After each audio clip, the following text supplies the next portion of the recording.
Back to the Future, the musical will be traveling to Wharton Center January 13th through the 18th next year. And today we're rolling into all of that with Luke Antony Neville. Luke embodies the entire timeline of characters. Strickland, Lou Carruthers, Mayor Red Thomas, Sam Baines, and when needed, even jumps into the lab coat of Doc Brown's. I'm reading this and I can't imagine doing all this. As the understudy. It's the kind of quick switch magic only Back to the Future could inspire. Welcome to Greater Lansing Area Moms. Hi, Christine. Thank you for having me. For sure. Now, Back to the Future is such a beloved film for so many reasons on so many levels, and families everywhere love it. But what surprised you most about the story and how it translates from screen to stage? I think I didn't really realize how far and wide this story is beloved. I mean, of course, it's one of the most iconic movies, but I don't think I realized that it sort of transcended generations at this point. Like, my dad introduced it to me. It was one of his favorite movies. And so it was sort of, I remember him sitting me down being like, you must watch this. I'm named after Luke Skywalker, so you can kind of imagine the kind of house that I grew up in. Um, and I remember loving it as a kid. And then it sort of like left me for a little while throughout my teenage years. And then yeah, in the last sort of 10 years, it's come back. And I think taking this show around the US and getting to see people bring their children and have them dressed up as like little Martys and little Doc Browns and Jennifers and Lorraines. It's so fascinating because the kids love it as much as the parents, and that sort of blew my mind. I was like, oh, I forget that this is such a far reach.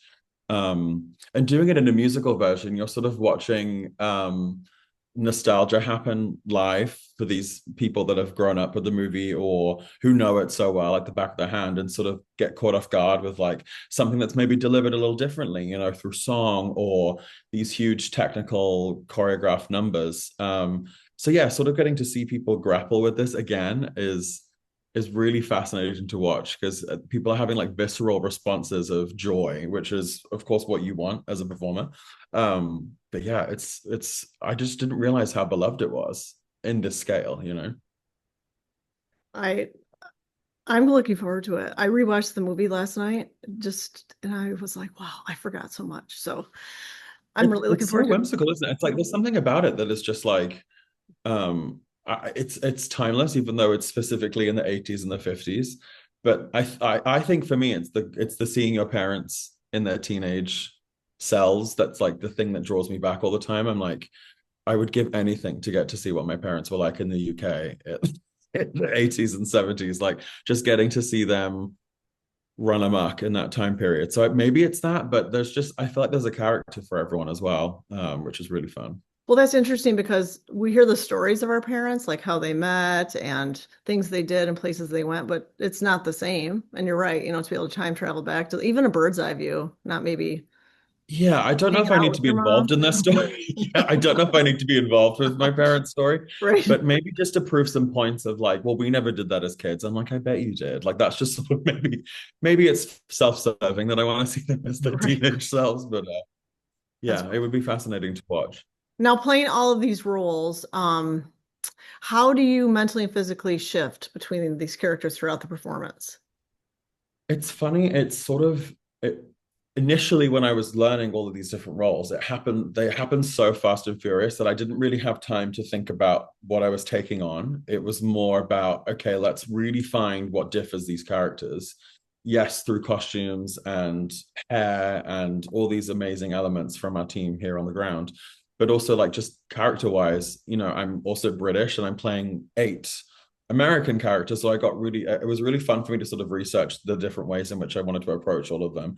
And then now for me, it sort of feels like my own SNL. Maybe it sort of feels like I'm live on a Saturday night. I'm just sort of like, okay, all of the costumes and wigs are ready, and I'm about to do like 8 different sketches. That's what it feels like. And that's sort of really a fun way for me now, a year and a half in, of getting to play this role, of getting to switch it up every night. And it feels really fresh. And sometimes I have to sort of like, as I'm entering, I have to like touch a wig and be like, okay, I'm this character for a second.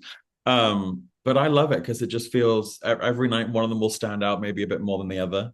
They're all very high stakes characters. They're all very loud, and A couple of them are particularly mean, so I would say it's very cathartic too. My therapist thinks I'm the most zen I've ever been, because I guess I'm sort of primarily releasing every day. So it's so much fun. I love it. Now, of all of the characters that you're playing, which one is most you or most Luke? Who's the most me? I've never been asked that actually. I would say that there are heightened elements of maybe my extreme self in all of them. Strickland is maybe me if I'd gone into like the Marines and had sort of some of my personality shaken out of me a bit. He's definitely repressed in some sort of way. Um, I would say Lorraine's dad is very much like my dad. I've sort of channeled in my own dad of sort of um his wife Stella. There's a moment where she sort of she's like, oh, Marty can stay, like if his mum's out, like Marty can stay in Lorraine's bedroom. And I'm sort of like, whoa, hang on a second, what's going on? It's very much my dad of sort of me and my mum in cahoots, while my dad's sort of on the outside being like, wait, what have you just agreed to? So I sort of like it. Yeah, I would say I'm sort of evenly spread out amongst them all, maybe turned up a couple of notches, which might be hard to believe, but yeah. Do you ever take the characters that you're playing? Does that like, kind of like change your personality a little bit? I mean, you probably take the experience and then you're like, It's oh, funny because I would say yes and no. I think that I'm definitely maybe I maybe don't like hide away from confrontation in the ways that I used to. I'm not very like sweep under the rug British anymore. I would say I'm a little bit more like, okay, well then we're going to talk about it. Which is maybe a little bit more like maybe a bit more on the toes and on the heels than I used to be. But thankfully, I'd like to think I'm a little bit more even tempered and maybe less mean than some of my characters. so you musicals, they are an opportunity to be like an individual, but then at the same time, so you would say that, excuse me, it's given you the space to, give your own perspective into the performance. I mean, Yeah, I you're mean, injecting yourself into it. yeah, the fun thing for me about theater is that like you can step into a role that maybe wouldn't work on TV and film. I'm definitely not the ages of my characters by any stretch of the imagination, but the fun thing about theater for me is that if you put a chair in the middle of the stage and you say it's a boat or a plane, the audience is there with you. That's the point of live theater, and that's the sort of fun element to me. And so a lot of the things that people ask us is like, how was it taking on this movie and sort of making it your own? And I think it's giving you just enough that you recognize the things that you love about certain characters, and then sort of letting your own self sort of mold. And I kind of like that meeting of the minds when it comes to live theater, because there's a lot more permission, I would say, than film. Um, but it's just been so fun. I didn't think that it was going to be as joyous as it is. But with musicals, particularly with this musical, and taking it from this iconic movie, you get to see inside the characters' heads a little bit more. You get to see what his parents as teenagers are thinking and feeling. You get to see what Marty's going through when he, in the beginning, is sort of resentful of this family that seems a little bit stagnant, maybe, Mhm. and then go on this journey of realizing that he had it all along. And so it's sort of nice to see that perspective, because in the movie you get that in the performances, maybe if you can interpret it that way. But getting to hear it firsthand is sort of, I think, how we've enhanced that movie. Do you think, well, I have an opinion here. Sorry. And I'm Bring recording it, this. So, bring it hey, on. here's my opinion. And my daughter keeps passing through, and I really hope she doesn't snag that cord that I have plugged in here. Anyhow, um, his family was unrecognizable when he returned. It's almost like he had this Mhm. like post idea that, oh, my family was okay before, and now Yeah, like an unfamiliar sense of relearning it all, and yeah. just so I mean, I think that's an interesting, all kids are It's like, ah, funny to me it's because like the I've, grass is I've, greener somewhere else. And then when you have the opportunity to like, it right. is different, then I mean, this is the Yeah. worst family ever. You don't ever It's just don't. funny to me, like it's such a teenage perspective, right? It's like I think like teenage years for me especially was figuring out that my parents are individuals, which you don't have that perspective of when you're a teenager. You just think the world's against you and your parents are the leaders of that.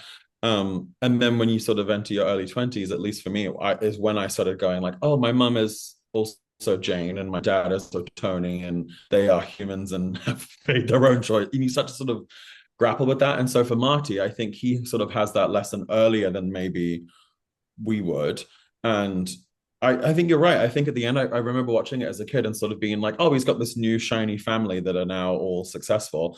And now we sort of talk about it when we did the musical of like, well, actually, what he's given his parents is the opportunity to stand up for themselves and also go down the journey of doing what they want to do alongside having the family, which I think is a much nicer perspective than like, now my mum's got good hair and my dad is no longer bullied. Like that there's obviously some very like blanket ways that we can boil it down, but I love that the idea that actually now his dad can stand up for himself and this family in a way that allows him to go like believe in his like ability to write sci-fi novels, and his mum who was maybe less ambitious in the beginning because she gave it all up for this love that was letting her down, is now fulfilled by that love and therefore has space to enjoy her family and more.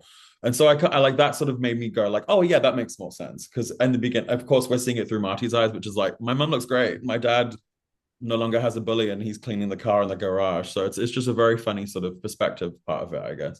Yeah. Great. Now, what would you say to young kids or performers who are exploring while trying to find their voice in the theater? Well, how would you either encourage that or what would you suggest for them to? It's funny because I think it's the hardest thing to get advice for, which is crazy as I say this before going into advice, because everyone's journey to doing it at whatever level you'd like to is so different. But for me, it was always just about doing it in any which way that I could. And that be it going to a class, being it joining a community theater, doing it at high school, any way that I could just sort of jump into the shoes of another person. I was so hungry for. And so any way in which I could do that in where I grew up in the UK, I sort of encourage everyone to do the same. If you can join a class, or if a local theatre company is looking for more people, or if your school is putting on a play, or even just want you to help out with putting on a play, I think it gives you such a sense of community and social skills. And it's a huge empathy growth sort of opportunity for me, at least. Playing as a teenager, I'm sure like characters that I would never have even thought about in my life, whether it be historically or personality trait wise or geographically, maybe. It allowed me to sort of go like, oh, what's this person experienced and what are they thinking and feeling about it, as opposed to my own opinion. And that sort of ended up being, I was like, oh, and I can get paid for this, then it can be a career. And my mum was like, we'll see. So of course, like any mum who wants me the best for me. And then it worked out. So I sort of encourage young folk to see theatre when they can. We have so much access to it now. There's a lot of like professionally filmed theatre that is available on all the streaming services. And just if you love it, go for it. Yeah. Now that being said, when did you have that moment or that theater spark that was like, oh, you realize this is where I belong? I mean, how old were It's you? funny. Yeah, it wasn't until I was 16. I won't lie. I didn't do it growing up. I think my parents and I come from the northeast of England, so a mining village in the northeast. And in terms of extracurricular, I can't say it's like a theatrical place by any stretch of the imagination. However, I remember like burning my Grease VHS, the VHS of the musical, and just like loving that movie so much. And then that sort of became around 15, 16. The local club opened up to more people. And so I joined. And then I sort of realized that I loved the A to Z of putting on a show and the collaboration that it required. It required everyone to get together and do this thing that's like this common goal. So I would say it wasn't until like 16 that it sort of really flicked the switch, and it was from doing it really sort of backwards. I'd enjoyed the exterior thing as an audience member, and then realizing that there was like a job to be had or a part of it to be in. That was when I was like, oh yeah, this feels right. And then it wasn't until I was like 18 or 19 that I was like, okay, I want to do this as a career. And again, my parents are like holding onto the edge of the couch, being like, okay, he wants to be a performer. They're like, we have no clue how to do this. And it's been the most fruitful, rewarding thing thus far. Yeah. Now how long after that did you come to the States and start I performing moved here? to the States when I was 20, so not long after I'd started, which is crazy to think about now. People often ask, would I ever move back to the UK? And I'm like, I have too much anxiety to make a move like that. And I just can't imagine moving across an ocean again. But yeah, I moved to New York for college in 2015, so just over 10 years now in the US. Wow. Yeah. Now, for a child seeing Back to the Future for the first time, either, well, I guess for the first time, no movie, no, not knowing, just knowing that it's going to Yeah. be a good show. And what do you hope that they stick, or pardon me, what do you hope sticks with them and they leave with from I your think viewing? what from what I've seen is I've just seen eyes light up at this show. It is no holds barred. It is full tech from the Broadway production, no adjustments or anything. The car, people like just young people love this car and how it works on stage. It's almost like another character. And they also find it hilarious. It's a very funny show and very heartwarming. And I think just the shared experience as well with their families. It, like I said in the beginning, it's really surprised me how much it sort of struck a chord with young folk, especially across young folk. I mean, sound like I need a cane or something. But it really has struck a chord with people, and it's really fun to see. I think that they will love the spectacle of it. It feels like a huge, like sort of almost like a theme park ride for them. It's so fun. The DeLorean is there, correct? I mean, there is one, The DeLorean is a there. It real was one of car. my concerns going into the tour. I was like, is it going to be a cardboard cutout that I have to hold? Is this what we're going to be doing? And no, it's there. It is on the stage with us. Sorry, maybe laugh. I know, Um, truly, I was like, oh goodness, I'm going to be in like Little Rock, Arkansas with a cardboard cutout. But no, we have a full DeLorean on the stage. that's fun. Yeah. Now, what if you could go back and you could tell your young self something about your journey to here, what would you tell yourself? I think I would tell myself to enjoy the present moment a little bit more. I'm always a what's next. I can't wait to how many days until like I'm such a sort of anticipatory person. I'm even doing it now with sort of the holidays coming up. I'm just like, oh, two or 3 more days until I'm horizontal on the couch reading a book, or 2 weeks until I wish that I had the scale or the perspective to tell him to just enjoy the show you're currently working on or the rehearsal of the day rather than like, oh, the show ends in 2 months and I have to find the next job. It's really hard, I think, as a artist to not think about ahead of the next project almost. So my younger self who had started this at 16, I would be like, just enjoy it. The stakes were so low when I was 16, 17, 18 that I wish, doing 3 shows of Les Mis Junior or whatever I was doing in the beginning, just to sort of enjoy that as much as I do now. Now, I do know, I know exactly what you mean because I'm Yeah, always teaching on a to the kid next patience, I'm thing. sure we would all Yeah, do, yeah.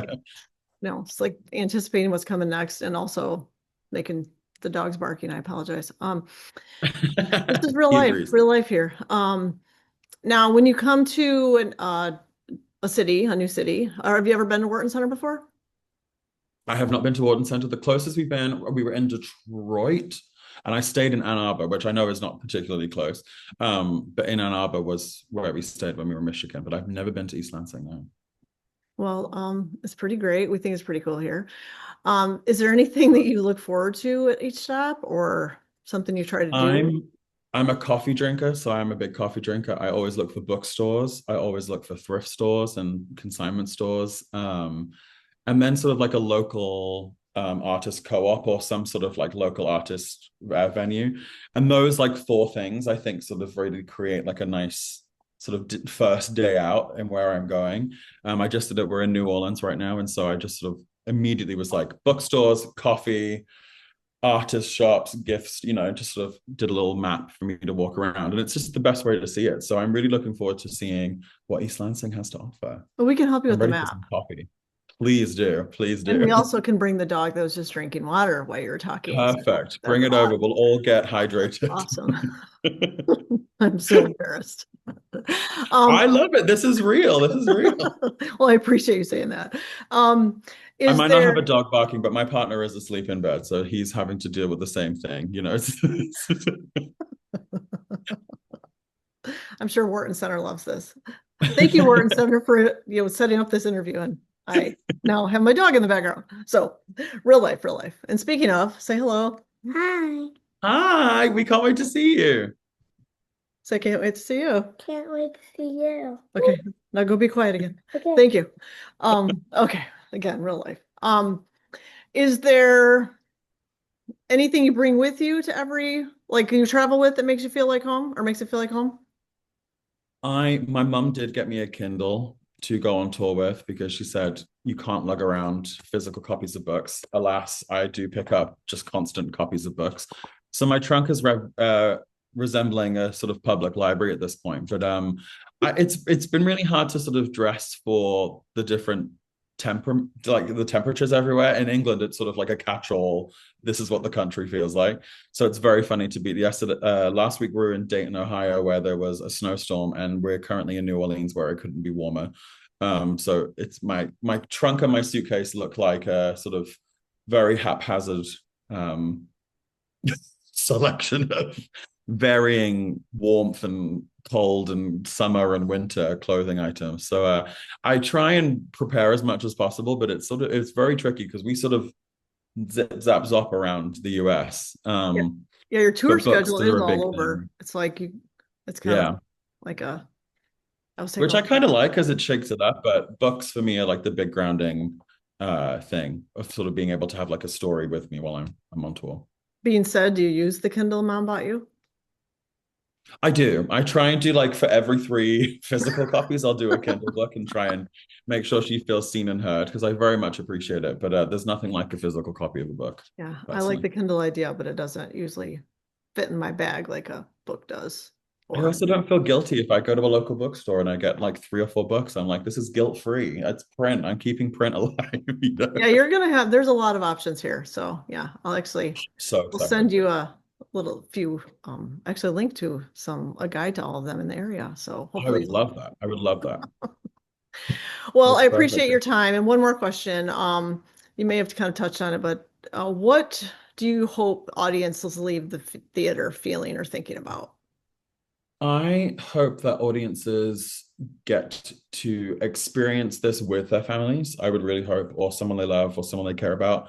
And I hope that they gain a new perspective on appreciation of people in their family and sort of experience what Marty does, which is a perspective on his own family. And I hope that they leave with the same thing of everyone's gone through their own huge arcing spectacle of a journey like Marty has, and that we're all sort of striving towards happiness and love and care for one another. That's sort of what I hope people take away from it. That's great. And I hope I can take my family to its experience with me because I it would love sounds that. We would love to see amazing. you guys there. Julie's my partner with Greater Lanes Area Moms, and we usually Mhm. go to media night, which is fun, but sometimes Oh, I'll fantastic. go later in the week just so I could take my family with me because I have a 16-year-old and a 10-year-old. So sometimes there's not a lot of things we can all do together. And I think this one might be Yeah, one that they all enjoy. it's a really fun family one, Christine. Yeah, I think they would really like it. Well, perfect. Well, Wharton Center will be your host from January 13th to the 18th, and Back to the Future, the musical, will join us, and I can't wait. And it was so lovely to speak with you today, It was so great to talk to you, Christine. Thank you so much. for sure.